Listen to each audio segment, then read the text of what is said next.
So as you know Iran Israel war चल रहा है। और यार देखो हो क्या रहा है ना, ईरान मार रहा है, ठोक रहा है ईरान।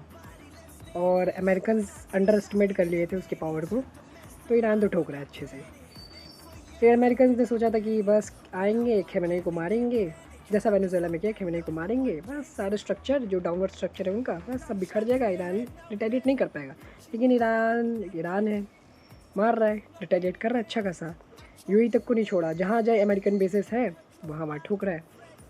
तो प्रॉब्लम क्या है ना, ईरान जो शाहिद 136 शाहिद 139 जो उनके कामिकाज़े ड्रोन है जो यूज़ कर रहा है, उसकी कीमत है लगभग 15 से 20 लाख, अप्रॉक्सीमेट 15 से 20 लाख उसकी कीमत है।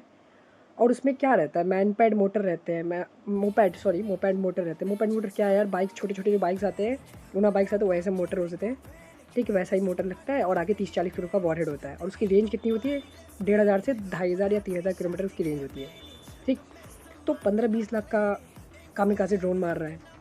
अब जो अमेरिकन एयर डिफेंस सिस्टम है, जैसे थार्ड हो गया और पेट्रियट एयर डिफेंस सिस्टम है, और इजराइल के जो एयर डिफेंस सिस्टम जैसे आयरन डोम, नाम सुने ही होंगे, तो उसकी जो एक एक इंटरसेप्टर मिसाइल की कीमत होती है ना, वो कम से कम 30 से 40 करोड़ है। मतलब अगर ईरान एक कामिकाज़े ड्रोन भेज रहा है तो अमेरिका को और इजराइल को अपने एक इंटरसेप्टर मिसाइल लॉन्च करने पड़ रहे हैं, जिसकी कीमत 30 से 40 करोड़ है। कहाँ 15-20 लाख और कहाँ 30-40 करोड़। तो यहाँ पे इकोनॉमिक्स टर्म में अमेरिकन और इसराइल मात खा रहे हैं, इसराइल अमेरिका ईरान से।